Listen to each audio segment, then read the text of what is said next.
Coaching centre में आप सभी बच्चों को फिर से स्वागत है। आज हम नई सीरीज लेकर आए इतिहास की। तो हम इतिहास की सबसे पहले हम प्राचीन इतिहास पढ़ेंगे और धीरे धीरे जैसे जैसे हमें वो मिलेगा धीरे धीरे टाइम के अनुसार वीडियो डेली आपकी अपलोड होती रहेंगी। इतिहास को फिलहाल एक क्रम वाइज पूरा पढ़ाया जाएगा आपको। तो जो बच्चे इतिहास देखने के इच्छुक हैं, मतलब जो भी इतिहास पढ़ना चाहते हो, तो हमारे चैनल को सब्सक्राइब करें, लाइक करें और हमारी वीडियो को लगातार देखते रहें। तो सबसे पहले हम इतिहास पढ़ाते हैं। इतिहास में क्या आता है? इतिहास को 3 भागों में बांटा गया है। सबसे पहले हमारा प्राचीन इतिहास, उसके बाद मध्यकालीन इतिहास, उसके बाद हमारा आधुनिक इतिहास। प्राचीन इतिहास को बोलते हैं एंशिएंट हिस्ट्री, इसे बोलते हैं हम मिडिवल हिस्ट्री, इसे बोलते हैं मॉडर्न हिस्ट्री बोलते हैं। तो आज हम प्राचीन इतिहास के बारे में सबसे पहले पढ़ते हैं। तो प्राचीन इतिहास को भी 3 भागों में डिवाइड किया गया है। सबसे पहले आता है प्राग ऐतिहासिक काल, उसके बाद आता है आद ऐतिहासिक काल, उसके बाद आता है ऐतिहासिक काल। प्राग ऐतिहासिक काल का जो समय था वो था 25 लाख से 10,000 ईसा पूर्व। बात आती है ईसा पूर्व की। तो ईसा पूर्व क्या होता है उसे मैं बताता हूं आपको। एक होता है BCE और एक होता है AD। तो BCE का मतलब होता है before common era, before common era means ईसा पूर्व। इसका मतलब होता है बिफोर कॉमन एरा, मतलब होता है BCE, मतलब होता है ईसा पूर्व। ईसा पूर्व का मतलब क्या है कि जो ईसा मसीह के जन्म से जो पहले दिन थे उन्हें बोलते हैं before common era, BCE। BC लिखते हैं इसके साथ, ईसा पूर्व स्थान पर BC लिखा मिलता है, बिफोर कॉमन एरा। इसका मतलब होता है कि ईसा मसीह से जन्म से पूर्व जो दिन थे उन्हें बोलते हैं BC। और ईसा मसीह के बाद के जो दिन थे, जब ईसा मसीह का जन्म हुआ था, तो उसे हम 1 ईस्वी मानते हैं कि ईसा मसीह जन्म 1 ईस्वी में हुआ था। इसको बोलते हैं एन्नो डोमिनी,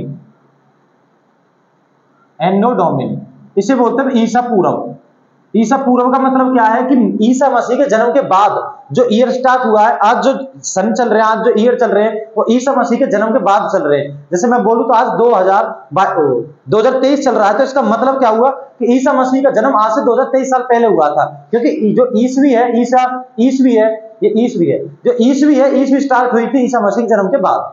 तो इसका मतलब होता है BC का ईसा पूर्व मींस ईसा मसीह के जन्म से पूर्व।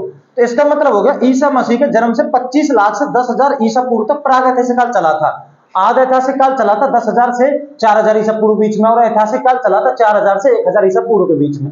थोड़ा थोड़ा इनके बारे में बताते हैं। प्राग ऐतिहासिक काल को क्या, प्राग क्यों कहते हैं? प्राग मान होता है प्राचीन और ऐतिहासिक मान होता है इतिहास, मतलब प्राचीन इतिहास हमारा। तो इसके ना हमें साक्ष्य तो मिले, साक्ष्य मतलब पुरातत्व को विभाग, पुरातात्विक सर्वेक्षण, जैसे मान के चलो कोई हमें कोई अवशेष मिल गया हो प्राचीन, वो तो मिले, लेकिन इनका कोई लिखित साक्ष्य नहीं मिला है, इसलिए इसे बोलते हैं प्राग ऐतिहासिक काल। इनके साक्ष्य जरूर मिले, जैसे प्राचीन काल की कोई हमें अवशेष मिल गया हो, कोई खोपड़ी मिल गई हो, जैसे एक अतिरिपक्कम तमिलनाडु से हमें खोपड़ी मिली थी, वो बहुत प्राचीन खोपड़ी है, तो उसे प्राग ऐतिहासिक काल में गिना जाता है। एक होता है आद ऐतिहासिक काल, आद भी नहीं होता, आद ऐतिहासिक काल। आधा ऐतिहासिक काल क्या होता है? इसका मतलब होता है कि हमको साक्ष्य तो मिले हैं, लिखित साक्ष्य तो मिले हैं, लेकिन वो पढ़े नहीं जा सके। इसका एग्जांपल आएगा सिंधु घाटी सभ्यता। जैसे सिंधु घाटी सभ्यता थी, जो हम नेक्स्ट वीडियो में लेकर आएंगे सिंधु घाटी सभ्यता को। तो इसमें सिंधु घाटी सभ्यता में क्या था, हमको उनको लिखित साक्ष्य तो मिले, लेकिन आज तक वो पढ़े नहीं जा सके। एक होता है ऐतिहासिक काल, ऐतिहासिक काल था 4,000 से 1,000 ईसा पूर्व। इसका मतलब क्या था ऐतिहासिक काल का? इसका मतलब था कि जो इनके लिखित साक्ष्य मिले वो पढ़े भी गए हैं। फॉर एग्जांपल के ऋग्वेदिक, इन्हें बोलते हैं वैदिक काल, ऐतिहासिक काल बोलते हैं वैदिक काल, जैसे ऋग्वेद, सामवेद, अर्थवेद, यजुर्वेद, जो इनका आविष्कार हुआ था या ये जो लिखे गए थे इस ऐतिहासिक काल में लिखे गए थे। तो वो आज भी हमारे चलन में, आज भी हमारे प्रचलन में है, इसलिए बोलते हैं ऐतिहासिक काल मींस जिसके हमें लिखित अवशेष मिले हैं और वो पढ़े भी गए हैं, इसलिए इसको ऐतिहासिक काल कहा जाता है। तो सबसे पहले प्राग ऐतिहासिक काल, दोबारा से होता है प्राग माने प्राचीन होता है, ऐतिहासिक माने इतिहास। तो जो प्राचीन इतिहास को बताना स्टार्ट करते हैं, तो इसके बारे में सबसे पहले एक तो 25 लाख से 10,000 ईसा पूर्व के बीच था प्राग में। इसके साक्ष्य तो मिले, लेकिन वो कोई लिखित साक्ष्य नहीं मिला, खाली इसके अवशेष मिले हैं। तो सबसे पहले इसको 3 भागों में डिवाइड किया जाता है प्राग ऐतिहासिक काल को। एक होता है प्रापाषाण काल, एक होता है मध्यपाषाण काल, एक होता है हमारा नवपाषाण काल। प्रापाषाण प्रामाणिक है बहुत ज्यादा प्राचीन, पाषाण मान होता पत्थर, मतलब पत्थर का काल था उस समय पे। मध्य माने बीच वाला, नव माने जो नया पाषाण काल था, जो पत्थर का था, जिसमें लोग थोड़े एडवांस हो गए थे। तो सबसे मध्य पाषाण काल में क्या था?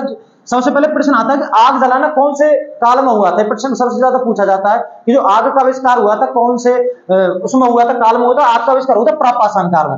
आग जलाने की जरूरत क्यों पड़ी? क्योंकि जो मध्य प्रापाषाण काल के जो लोग थे, ये ना मांस को कच्चा खाते थे, इन्हें ठंड लगती थी, तो ठंड से बचने के लिए भी या मांस को पकाने के लिए भी तो इन्हें एक आग की जरूरत हुई। तो जो आग का आविष्कार सबसे पहले हुआ था वो हुआ था किसमें, प्रापाषाण काल में हमें सबसे पहले आग का आविष्कार हुआ था।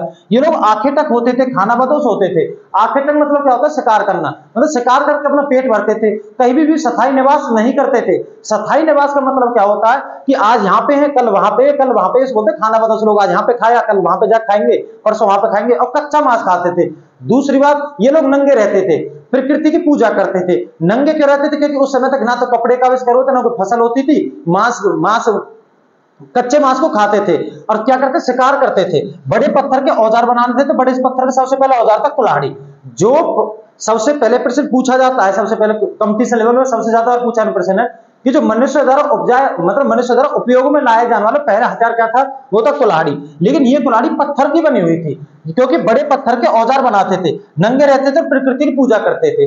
दूसरी बात, मान के चलो अगर कोई मर जाता था, इन समुदाय से लोग प्रापाषाण काल में इनसे कोई मर जाता था आदमी, तो उसके सब को वहीं पे फेंक के दूसरी जगह चले जाते, क्योंकि खाना बदोश थे, यहाँ पे खाया, कल परसों खाया। आंखें तक मीन्स होता शिकार करना। तो तीन प्रश्न इसमें महत्वपूर्ण बनते हैं आपके प्रापाषाण काल में। एक तो आग जलाने का आविष्कार हुआ था, दूसरी बड़े पत्थर के औजार कुल्हाड़ी। तो प्रश्न पूछा जाता है कुल्हाड़ी का आविष्कार किस काल में हुआ था, प्रापाषाण काल में। एक आग जलाना, नंगे रहते थे, प्रकृति पूजा करते थे, सबको यहाँ पर फेंक जाते थे, कोई प्रक्रिया नहीं थी कि सबको दफनाएं या सबको जलाएं। लेकिन मध्यपाषाण काल में थोड़ा सा इसे एडवांस हुआ, उसमें सूक्ष्म हथियार जैसे तीर, कमान, भाला, इनका प्रयोग हुआ। लोग ये आग जलाना तो सीख गए थे, लिए कच्चा मांस खाते थे, ये मांस को फिर पकाकर खाने लगे। दूसरे पेड़ों की छाल लपेटते थे कपड़ों के स्थान, क्योंकि कृषि का आविष्कार हुआ था। जितने भी कपड़े बनते हैं सारे कृषि को जो कच्चा माल होता है उनसे बनते हैं। तो ये जो पेड़ों की छाल लपेटते थे अपने शरीर पर, ये भी प्रकृति पूजा करते थे। ये कैसे थे, ये जो अगर मान कर चलो मध्यपाषाण काल में अगर कोई किसी की मृत्यु हो जाती थी, तो ये कुछ तो सबको दफना देते थे, कुछ को जला देते थे, ये कुछ को फेंक देते थे। मतलब इतना एडवांस अभी तक नहीं हुआ था। लेकिन जो नवपाषाण काल था, जैसे नवपाषाण काल क्या था, इसमें एक तो कृषि का आविष्कार सबसे बड़ा औजार था, सबसे बड़ा औजार ने आविष्कार था कृषि का आविष्कार। कृषि का आविष्कार का मतलब क्या, कृषि में सबसे पहले ये प्रश्न पूछा जाता है कि सबसे पहले किसकी कृषि प्रारंभ हुई थी, वो हुई थी गेहूं और जौ की। मनुष्य द्वारा जो सबसे पहले किसी की चीज की अगर कृषि की गई तो वो की गई थी गेहूं की और जौ की कृषि की गई थी। लेकिन यहाँ पे ये चीज ध्यान रखना, कृषि सबसे पहले गेहूं और जौ की गई थी, लेकिन मानव ने जो अपने आहार में, मानव ने जो अपने खाने के लिए सबसे पहले जो प्रयुक्त यूज किया था, खाने के लिए जो यूज किया था वो था चावल। जो खाने के लिए अनाज यूज किया था वो था हमारा चावल, खाने के लिए चावल यूज किया था। लेकिन कृषि सबसे पहले गेहूं और जौ की हुई थी। और नवपाषाण काल में कृषि का आविष्कार, स्थायी निवास। ये मैं क्या बता रहा था आपको, आज यहां पर रहते थे, कल वहां पर रहते थे। लेकिन लोगों ने स्थायी निवास कहां पर रहना सीखा था, नवपाषाण काल में, कि एक जगह अपने मकान बनाने लगे। दूसरी बात, पहिए का आविष्कार। जो पहिए का आविष्कार हुआ था ना, वो नवपाषाण काल में। तो पहिए का आविष्कार था हमारा कृषि का आविष्कार।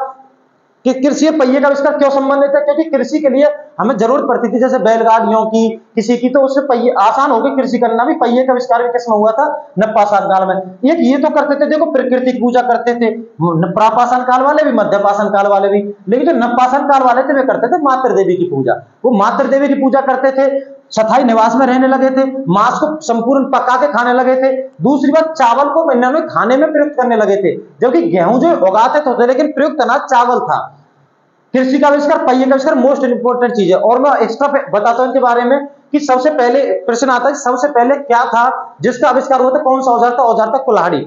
दूसरे में प्रश्न पूछा जाता है कि ऐसा कौन सा जानवर था जिसे सबसे पहले मनुष्य ने अपने पालतू बनाया था, तो वो जानवर था कुत्ता। एक प्रश्न पूछा जाता है कि इसमें से ही एक तो कुत्ता पूछा जाता है, कौन सा जानवर था, एक कुल्हाड़ी को आविष्कार वो पूछा जाता है कि कौन सा औजार था, कुल्हाड़ी था। एक पूछा जाता है कि मनुष्य ने सबसे पहले कौन सा धातु की यूज की थी, तो धातु यूज की थी कांसा, तांबे की कुल्हाड़ी बनाई थी सबसे पहले। तो इसे कांच से यूज बोल सकते हैं, तांबा का यूज बोल सकते हैं। तो सबसे पहले औजार में लाई वाली, सबसे पहले उपयोग में लाई जाने वाली धातु कौन सी थी, तांबा। और उसकी क्या बनाई थी उन्होंने, कुल्हाड़ी बनाई थी।